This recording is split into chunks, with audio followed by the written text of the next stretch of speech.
मेरा नाम शाकरा है और ये अदनान है। किराए के इस मकान पर अदनान ने मेरा नाम लिखा था। वो कहते थे इस नेम प्लेट को बहुत संभाल कर रखना, हम अपना घर बनाएंगे और उस घर के गेट पर यही नेम प्लेट लगाएंगे। अदनान भी किसी शेख चिल्ली से कम न थे। अदनान मुझे बहुत चाहते थे, अपनी जान से भी ज्यादा। नासिर के आने के बाद तो वो मुझसे और भी प्यार करने लगे। वो नासिर को डॉक्टर बनाना चाहते थे, लेकिन मैं लंबी उम्मीदें बांधने से घबराती थी। मैंने तो अदनान को आज तक ये नहीं बताया कि वो मेरे लिए कितने अहम हैं। डरती हूं कि हमें मेरी ही नजर न लग जाए। मुझे तो शहजादी बनाकर रखा था। कहते थे तुम बाहर ना जाओ, दूसरे मर्द तुम्हें घूरते हैं।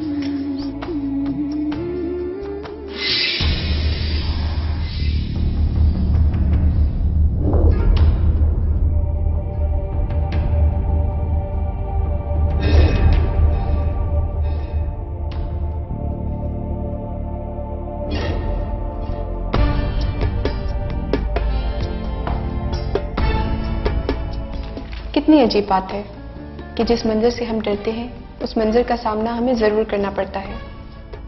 ऐसा क्यों होता है? मेरी जिंदगी में एक ऐसा जुम्मे का दिन आया जो मैं कभी नहीं भुला सकती। अदनान तैयार होकर जुम्मे की नमाज पढ़ने निकले।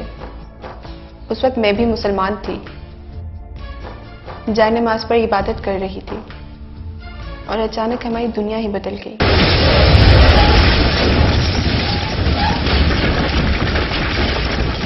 और दहशतगर्द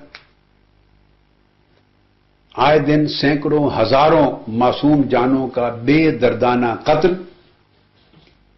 और इंसानी बर्बादी के इंतहाई बहीमाना और सफ़ाकाना इक़दामात को नाजायज तौर पर जिहाद के साथ मिला देते। मस्जिद में कुछ लोगों ने जन्नत में जाने की खातिर नमाजियों पर गोलियों की बौछार कर दी और फिर एक ऐसा धमाका जिसने अदनान को हमसे हमेशा के लिए जुदा कर दिया। अल्लाह के मानने वालों ने अल्लाह ही का नाम लेकर मेरे अदनान का कत्ल कर दिया। मुझे इन कातलों के मजहब से और उससे जुड़ी हर चीज से नफरत हो गई है। मत पढ़ो नमाज। यहाँ नमाज के बहाने लोगों को कत्ल किया जाता है। ये इबादत गाह नहीं, कत्ल गाह है। चले जाओ तुम यहाँ से, वरना तुम भी मारे जाओगे।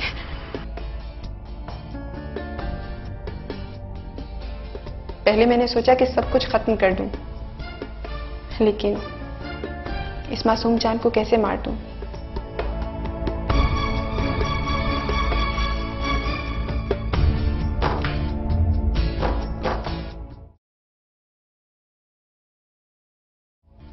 आज मैं मुसलमान नहीं हूं और अब बड़े घर में रहती हूं। मैं जिस रास्ते पे चल रही हूं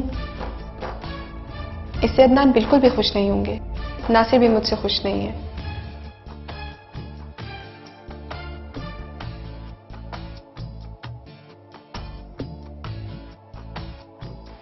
मैं नासिर को कैसे समझाऊं कि हमें इस जहन्नुम में डालने वाले वही जन्नती लोग हैं जिन्होंने हमारे सारे ख्वाबों को रोंद कर रख दिया। मम्मा कौन थे? मैंने कहा था ना मुझसे ऐसे सवाल ना पूछा करो। ये अंकल थे, हमारे साथ जहन्नुम में होंगे। मम्मा पापा कहते थे जहन्नुम बुरी जगह है, वहाँ पे आग होती है और शैतान होते हैं। मुझे जन्नत में जाना है। खबरदार जो जन्नत में जाने की बात की। वहां सारे दहशतगर्द होते हैं, तुम्हारे पापा के कातिल भी वही होंगे। हम जहन्नुम में जाएंगे। कल जो अंकल आए थे वो भी हमारे साथ होंगे? कल? हाँ। लेकिन उन्होंने आपको इतना मारा था।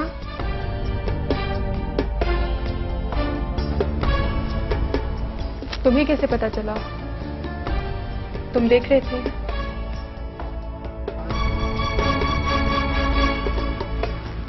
बेटा अब यहां कोई नहीं आएगा। मामा को आज जरूरी काम है। आज रात को आपको अकेला सोना होगा। मैं सुबह आ जाऊंगी।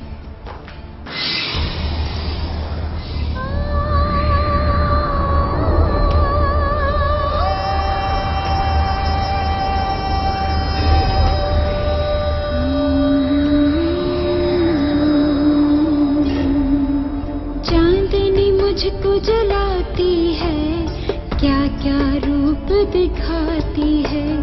मुझ पे भी तो साए थे, सुख भी मैंने पाए थे। दुख की कैसी हवा चली, कैसी हवा चली, कैसी हवा चली, दुख की हवा चली, कैसी हवा चली।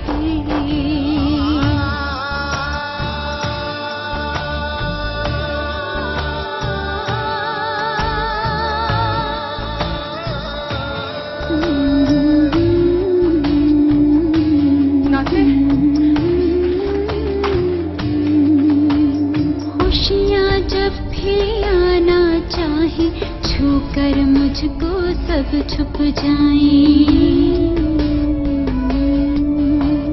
खुशियाँ जब भी आना चाहे, छू कर मुझको सब छुप जाएं। अपना कोई बन ना पाया, छोड़ गया मुझे मेरा साया।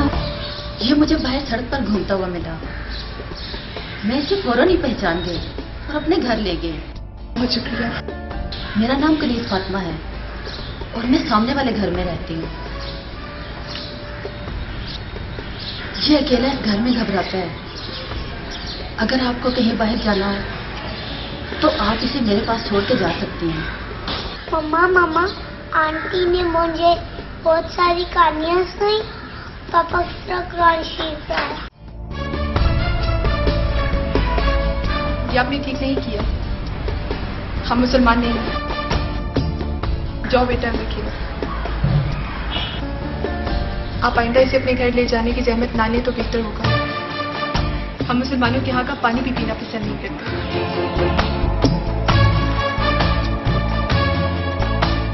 और पूरे आलम इस्लाम के नौजवान एतिकादी, फिक्री, इल्मी और अमली लिहाज से मुतजलजल हो रहे हैं और ज़हनी इंतशार का शिकार हैं। और ये इंतशार रफ्ता रफ्ता उनके अंदर दीन गुरेजी के रुझानात को तकवीयत पहुंचा रहा है। कहीं सी बातें हैं सारी रात अधूरी नींदों में, अनकही सी बातें हैं सारी रात अधूरी नींदों में। दिन गुजरे तो याद करूं मैं बात अधूरी नींदों में। दुनिया मुझको छोड़ चली, कैसी हवा चली, दुख की हवा चली, कैसी हवा चली, कैसी हवा चली। चांदनी मुझको जलाती है, क्या क्या रूप दिखाती है।